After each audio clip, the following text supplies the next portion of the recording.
Last week, a widely circulated report from an industry analyst suggested that Sony may be looking to lengthen the current PS5 life cycle by a couple of years and not release a PS6 in 2027 as would be expected. If this speculation is correct, what do you see as a more likely scenario with regards to the specifications, the technical specifications of the PS6?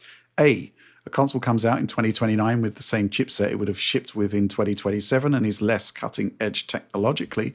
Or B, the delay alters the target spec and Sony pushes for more advanced technology, perhaps the next RDNA technology.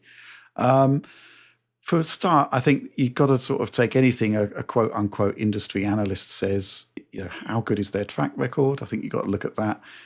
Is there any suggestion that they do actually have insider sources, or is it just kind of like a hot take even, based on what's happening in the sort of current crisis we have with semiconductors? Just don't really know.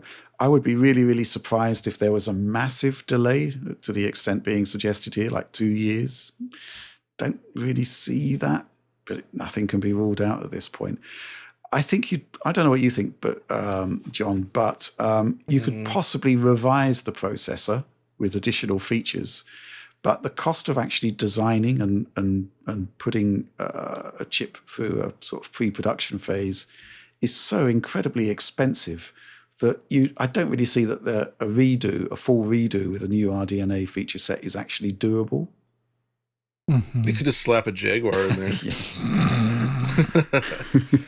Yeah. That is really difficult. You're right, because this process happens so early in the design of a console. You can't just say, well, we got a couple more years. Let's just up. Yeah, let's just tear up everything we've done, and that's not going to work. It's not like that. But at the same time, I mean, I would assume that, like many others, they didn't really see a lot of these cost increases coming.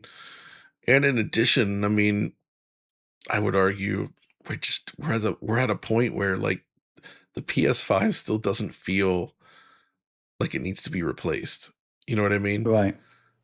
Like, when you look at the overall market, you got Switch 2 that's now a big success and significantly less powerful, but more than adequate. Like, it's great. The Series S Xbox doesn't matter as much anymore, I would say, in that market, but we are seeing the rise of lower powered PCs, specifically with the handhelds that games now need to scale to, right? And that's actually, like, a lot of those are lower spec than even the Series S.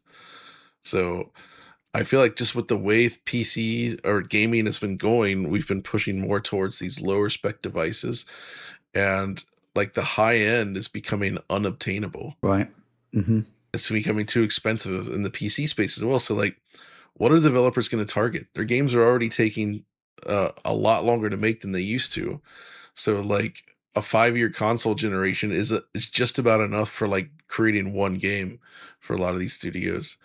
So, like, it just makes sense to me to keep extending the generation further. But if they've already done the work towards PS6, it would be really difficult and expensive to sort of walk that back and then try to push the generation out further. Yeah. Because you couldn't just arbitrarily respec everything. There is a precedent that we can discuss, though, which is that we are fully aware that there were PS5 development kits that went out without support for hardware accelerated ray tracing. And that was added in the final design of the SoC.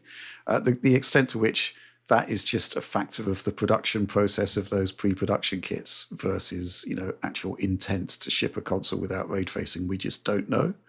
But that did happen. So that, there was respun silicon that had added features. And there was also, I think, this one is on the record from Mark Surley talking about how the Kraken hardware decompression was a late feature that was added. I think that is on the record. I might be wrong there.